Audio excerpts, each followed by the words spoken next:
السلام علیکم جی، کیا حال ہیں؟ ٹھیک ٹھاک ہیں؟ خیریت سے ہیں؟ اچھا، یہاں پہ نا میں نے ایک دو چیزیں آپ کے ساتھ ڈسکس کرنی تھیں۔ پہلی بات تو یہ جڑا والا میں نے ایک واقعہ ہوا ہے جس میں قرآن پاک کی بے حرمتی کی گئی ہے اور رسول اللہ صلی اللہ علیہ وآلہ وسلم کی شان اقدس میں گستاخی کی گئی ہے۔ واقعہ کچھ تفصیلاً یہ بنتا ہے، جو میرے اطلاعات ہیں، جو میرے دوست احباب جو وہاں پہ موجود ہیں، جن سے میری بات ہوئی ہے، ٹیلی فونک رابطہ ہوا، کہ ابھی وہاں کے حالات یہ ہیں کہ وہاں پہ رینجر طلب کر لی گئی ہے اور پولیس کے ایس ایچ او صاحب جو مقامی تھانے کے تھے ان کو بھی ڈسمس کر دیا گیا ہے۔ اور یہاں پہ ایک اہم بات یہ ہے کہ جو جڑاں والا کے ڈی سی صاحب ہیں نا، ڈپٹی کمشنر جس کو کہتے ہیں، وہ مسیحی کمیونٹی سے ہیں، ان کو بھی وہاں سے ڈسمس کر دیا گیا ہے، معطل کر دیا گیا ہے۔ اچھا، بات کچھ اس طرح ہوئی پھر کہ شروع یہاں سے ہوئی کہ صبح کے ٹائم نا ہماری خواتین فجر کی نماز کے بعد نا جو نکلتی ہیں نا، وہ نکلتی ہیں واک کے لیے کہ چلیں ابھی روڈ پہ رش کم ہوگا، لوگ باہر کم ہوں گے، تو چلیں ہم اسی جو ہے نا وہ ٹائم سے استفادہ کریں اور واک کر لیں۔ تو ایک خاتون کا جو ہے نا وہاں ایک چرچ کے سامنے سے گزر ہوا، تو وہاں پہ کچھ ورقے جو ہے نا وہ پڑے تھے جو نظر آتش کیے ہوئے تھے۔ اس نے ان کو اٹھا کے دیکھا تو اس نے کہا مقامی لوگوں کے مطابق کہ یہ قرآن پاک کے ورقے ہیں اور چرچ کے سامنے جلا کے پھینکے ہوئے ہیں۔ تو وہ گھر چلی گئی، گھر جا کے اپنے گھر والوں کو بتایا یہ قرآن پاک کی بے حرمتی ہوئی ہے۔ وہاں پہ لڑکے جمع ہو گئے، عوام جمع ہو گئی، تو انہوں نے چرچ کے اوپر ایک پیپر لکھا ہوا دیکھا جس پہ قرآن پاک کی بے حرمتی اور رسول اللہ صلی اللہ علیہ وآلہ وسلم کی شان اقدس میں گستاخانہ الفاظ جو ہے نا وہ لکھے ہوئے تھے۔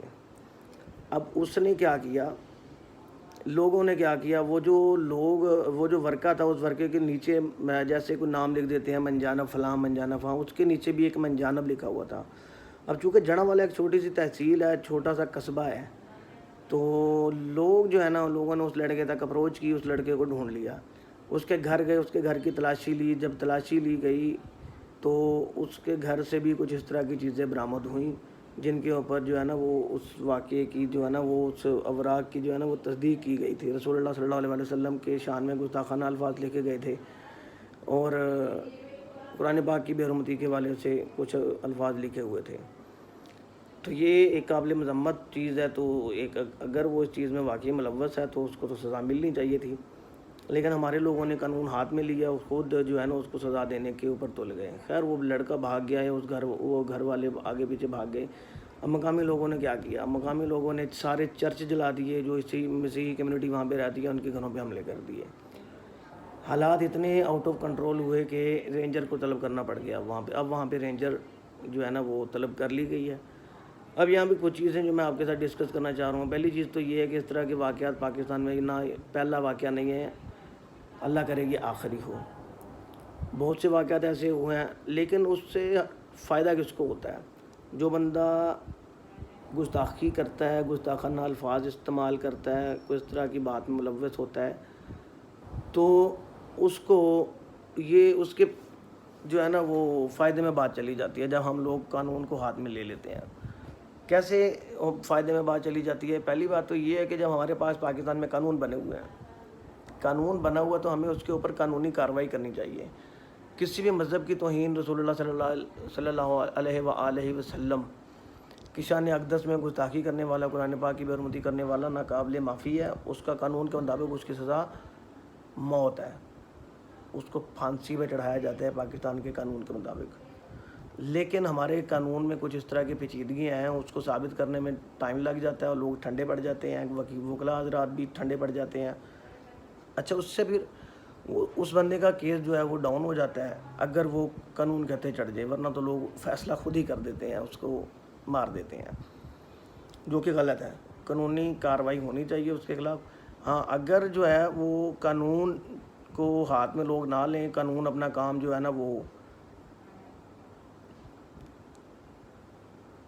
قانون جو ہے وہ اپنے کام کو جاری رکھے، ٹھیک طریقے سے کرے، تو اس طرح کا بندہ پیدا ہی نہ ہو پاکستان میں۔ ایک آدھ بندے کو جو ہے نا وہ نشان عبرت بنائیں کہ جو اس طرح کا کام کرے، وہ مسلمانوں میں ہو یا کمیونٹیز میں ہو، اس کو نشان عبرت بنائیں، اس کو چڑھا دیں، کہاں پہ؟ سولی پہ پھندا لگا دیں، اس کو پھانسی دے دیں، پھر جو ہے نا وہ اس طرح کا کام نہ ہو۔ اب جس بندے نے پاکستان سے کمیونٹیز میں سے باہر نکلنا ہوتا ہے وہ اس طرح کا کوئی کام کرتا ہے تو ہمارے لوگ مشتعل ہو جاتے ہیں، مشتعل ہو کے اس کے گھروں کو ان کے عبادت گاہوں کو آگ لگا دیتے ہیں۔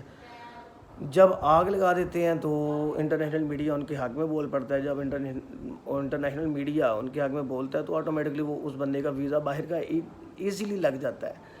باہر کے جو این جی اوز ہیں وہ اس کو خود اٹھا کے لے جاتی ہیں، خود لے جاتے ہیں کہ چلو جی تم یہاں پہ سیف نہیں ہو، لہٰذا چلو۔ اور انٹرنیشنل سطح پہ پاکستان کا جو امیج ہے وہ یہ جاتا ہے کہ جی پاکستان میں کمیونٹیز جو ہے نا وہ سیف نہیں ہیں، اب ہمیں ان کو جو ہے نا وہ سیو کرنا چاہیے، قانونی راستہ اپنایا جائے، قانون کے مطابق اس بندے کو سزا دی جائے۔ دیکھیں قانون میں اگر کوئی ڈھیل ہو بھی جاتی ہے لیکن ہمیں تو قانونی راستہ اپنانا چاہیے نا۔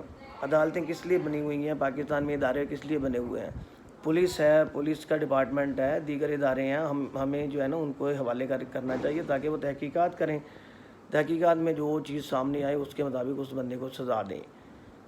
تو بہرحال جی اس چیز کو جو ہے نا وہ نیکسٹ ٹائم ہمیں تھوڑا سا اوائڈ کرنا چاہیے، قانون کو ہاتھ میں نہیں لینا چاہیے۔ اگر اس طرح کا کوئی کام ہو جاتا ہے ظاہر ہے، اور یہ اگر اس طرح کوئی کام ہو بھی جاتا ہے تو بینگ مسلم ہم مشتعل ہو جاتے ہیں، یہ جذبات ہمارے جو ہے نا ہمارے کنٹرول میں نہیں رہتے ہیں، یہ تو ایک حقیقت ہے۔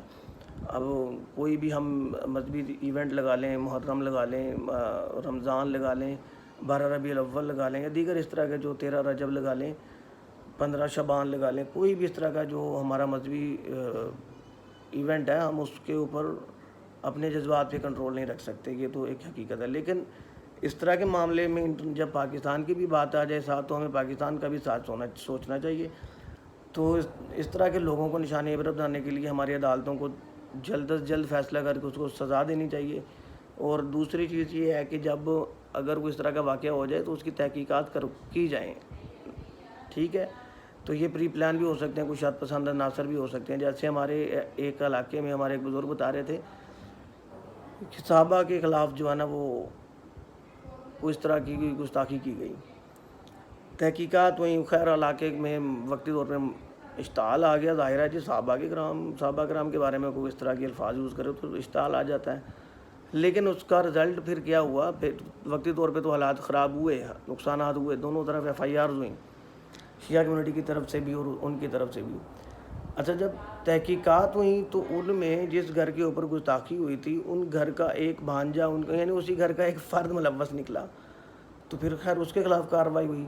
تو اس طرح کی چیزیں بھی ہو جاتی ہیں جو علاقے کا ماحول خراب کرنے کے لیے پری پلان ہوتی ہیں۔ تو ہمیں اس چیز کو سوچنا چاہیے کہ ہم پاکستانی ہیں، ہمیں اپنے جذبات کو کنٹرول میں رکھنا چاہیے تھوڑا، تاکہ قانونی کارروائی کی جائے، تاکہ انٹرنیشنل سطح پہ پاکستان کا جو امیج ہے کمیونٹیز کے حوالے سے وہ خراب نہ ہو۔ ہمارے جھنڈے میں کمیونٹیز کا پورا ایک رنگ دیا ہوا ہے، ہم نے وائٹ کلر کمیونٹیز کا تحفظ ہے۔